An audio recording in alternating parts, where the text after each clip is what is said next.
Good evening and welcome to Defense Nexus.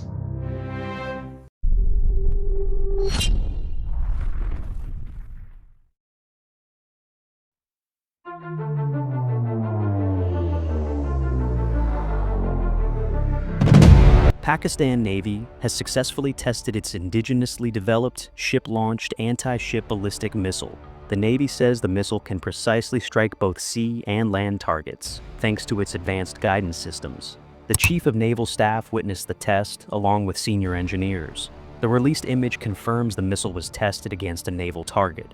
Based on our assessment, this is a new trial of the SMASH ballistic missile, which was first tested last November, then against a land target, and now against a surface ship. The missile's range is reportedly over 300 kilometers, and while the earlier launch came from an F-22P frigate, this latest test seems to be from a Babur-class corvette built with Turkey. Recent firing trials of these ships suggest this test was part of those evaluations. This achievement is significant because ballistic missiles strike at hypersonic terminal speeds, often around Mach 10, making them extremely hard to intercept. Pakistan has now demonstrated ship-launched ballistic missile capability for the first time, greatly enhancing naval power and survivable deterrence. Strategically, this system complicates India's naval planning, especially with its aircraft carriers, which are often criticized for being vulnerable to hypersonic, precision-guided ballistic missiles. A 300-kilometer range is only the beginning. Such systems can be expanded, and Pakistan already has extensive land-based ballistic missile expertise. Going forward, Pakistan could field submarine-launched variants based on the same technology, and the Air Force could develop air-launched ballistic missiles using the Fateh series rockets, giving all three services diverse ballistic strike options.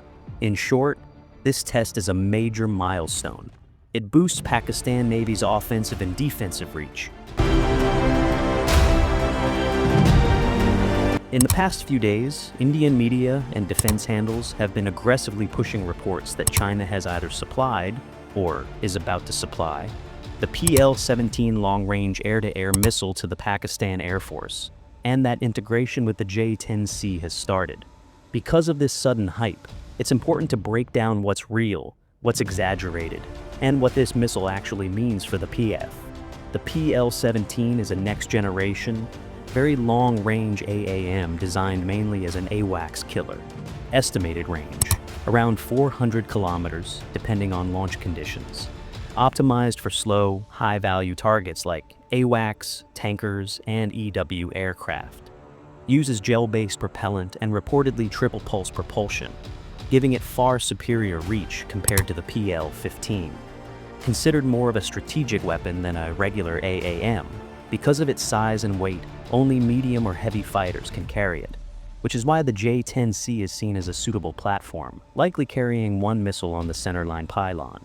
Technically, yes, the J-10C can employ such weapons, but the real limitation isn't the fighter, it's Pakistan's supporting systems.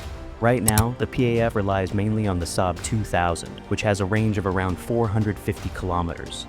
It has two-way data link capability, but it cannot fully support very long-range missile engagements the way next-gen AWACS platforms can.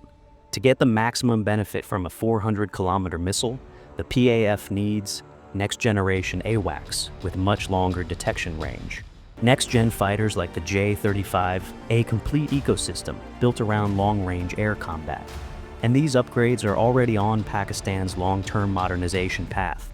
This is where Chinese next-generation aircraft and weapons, including the PL-17, become essential for Pakistan's future air combat doctrine.